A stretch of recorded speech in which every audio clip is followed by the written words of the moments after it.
Fala pessoal, mais uma aula de Geografia no canal Geografia é Aqui. Meu nome é Mário Sérgio e hoje eu vou trabalhar com vocês as teorias de formação do planeta e a estrutura interna do planeta Terra. Existem diversas teorias sobre a formação do planeta. Todavia, a teoria mais aceita é a teoria do Big Bang. A teoria do Big Bang fala que existia um grande corpo espacial. Esse corpo espacial, por algum processo, ele explodiu. E cada pedacinho desse grande corpo saiu de maneira incandescente, ou seja, pegando fogo. E nessa teoria, entende-se que cada pedacinho formou Sol, planeta, estrelas, ou seja, o que a gente tem de constituição hoje do Sistema Solar veio em função dessa explosão. Agora, como que isso pode ocorrer? Ou seja, como eu comentei com vocês, é uma teoria. Teoria é uma coisa que a gente tem diversos indícios, mas a gente ainda não tem uma comprovação. Desta forma, por que essa teoria é a mais aceita?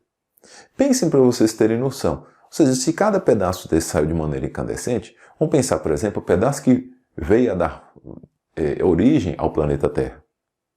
Então, esse pedaço, de maneira incandescente, ele começa a perder calor de fora para dentro.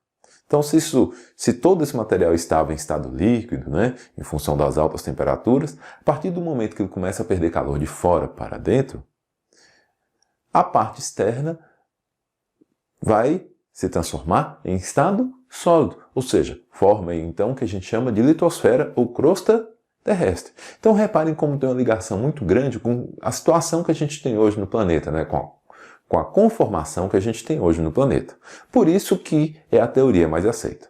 De acordo com cálculos, a Terra tem aproximadamente 4,6 bilhões de anos de formação. Como que se consegue calcular isso? A partir de algumas técnicas, e a principal técnica é utilizando o carbono 14. Bem, se a gente for pensar que a Terra tem 4,6 bilhões de anos, quais eventos nós tivemos durante esse período todo? Esses eventos, então, eles são relatados no que a gente chama de escala geológica. Eu vou mostrar dois exemplos para vocês. Esse primeiro exemplo que eu estou mostrando para vocês dá uma escala geológica em forma circular. Prestem bem atenção que nós temos aí o período de formação, ou seja, quando a Terra se formou, e ao longo disso aí diversos eventos. Olhem para vocês terem uma noção, onde está lá, por exemplo, a formação dos dinossauros, o surgimento dos dinossauros, e principalmente, reparem, o surgimento do homem, que é bem recente. Esse segundo exemplo também é uma escala geológica, só que ela está organizada de maneira diferente, está organizada numa tabela. Nessa escala, nessa tabela, a gente consegue ver de maneira mais detalhada os eventos que ocorreram. Com relação à estrutura interna do planeta, a Terra ela vai ser dividida em 3 camadas. Quais são essas camadas? A camada mais externa, que é chamada de litosfera, que é uma camada sólida, uma camada intermediária, chamada de manto, e a camada que fica no centro, pelo próprio nome, chamada de núcleo. A primeira camada, como eu já falei, é a litosfera e ela está no estado sólido. Literalmente é onde nós vivemos, nós estamos pisando na litosfera. Em comparação com as demais camadas, não dá para a gente falar de uma divisão exata, de uma subdivisão exata da litosfera, em subcamadas. Todavia se faz o seguinte entendimento. A parte mais superior da litosfera, formada por solos, é considerada uma parte mais heterogênea. Por quê?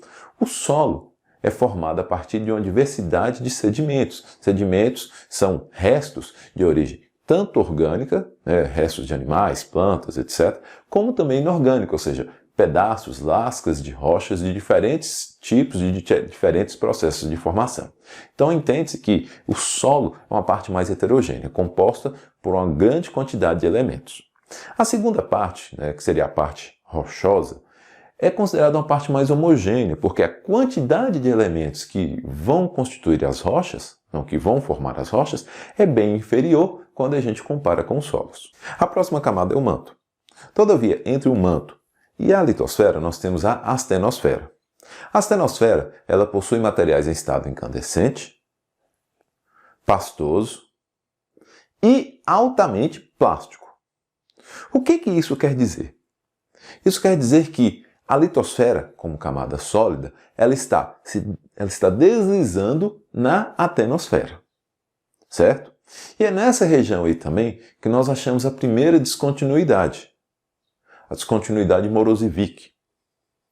O que é a descontinuidade? A descontinuidade é a faixa de transição entre uma camada e outra, nesse caso aí, entre a litosfera e o manto. Bem, por que há essa descontinuidade? O ser humano não tem ainda tecnologia suficiente para ir no interior do planeta, pelo menos de forma física, né, presencial.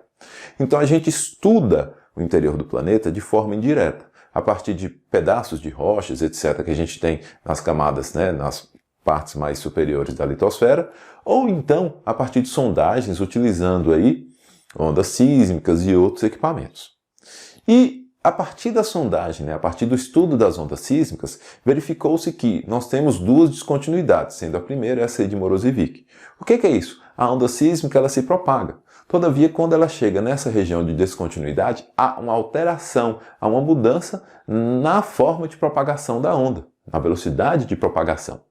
E a partir disso aí entendeu-se, né, a divisão entre as camadas, ou seja, entre a litosfera e o manto, e daqui um pouquinho eu vou mostrar a descontinuidade de Gutenberg, né, entre o manto e o núcleo. Especificamente com relação ao manto, o manto é uma camada que está em estado pastoso, né, gelatinoso, ou seja, não está em estado sólido mais, é a camada mais espessa, certo? E é formado basicamente por silicatos, magnésio e alumínio. São os três principais elementos que compõem o manto. A próxima camada é o núcleo. Então, entre o manto e o núcleo, eu já tinha feito referência à segunda descontinuidade, que é a descontinuidade de Gutenberg. Bem, com relação ao núcleo, ele vai ser subdividido. Então, nós vamos ter a parte mais externa do núcleo, que é chamada de núcleo externo ou núcleo superior. Esse núcleo superior é formado por níquel e ferro, né? Tanto que ele recebe esse nome NiF por causa de níquel e ferro. E o núcleo interno, o núcleo interior, que é uma esfera sólida de ferro. Por que nós temos a organização das camadas, né, com esses materiais? Por que o manto, por exemplo, é formado por silicatos, magnésio e alumínio, o núcleo superior formado por níquel e ferro e o núcleo inferior formado somente por ferro? A explicação para isso está na densidade, ou seja, isso quer dizer que desses elementos, o que tem a maior densidade é o ferro, né? Por isso que está na parte mais inferior da Terra, no núcleo interno. O níquel está em segundo lugar e depois vem os outros elementos. Então essa organização de materiais e por tabela das camadas está diretamente relacionada à questão de densidade. Uma segunda coisa que é importante que eu mostre para vocês é por que o núcleo interno ele é sólido. Se a gente for pensar, né, a partir do momento que nós estamos adentrando no interior do planeta, a temperatura vai aumentando. Então, se for pegar por essa lógica, a gente tem a litosfera sólida, depois vem um manto gelatinoso, pastoso, né? Por que isso? Porque aumenta a temperatura. Posteriormente vem o núcleo superior, que está no estado líquido, e pela lógica, o núcleo inferior estaria ou no estado líquido ou numa transição, ou mesmo, né, no estado gasoso. A principal explicação para isso está nas grandes pressões que a gente tem no interior do planeta.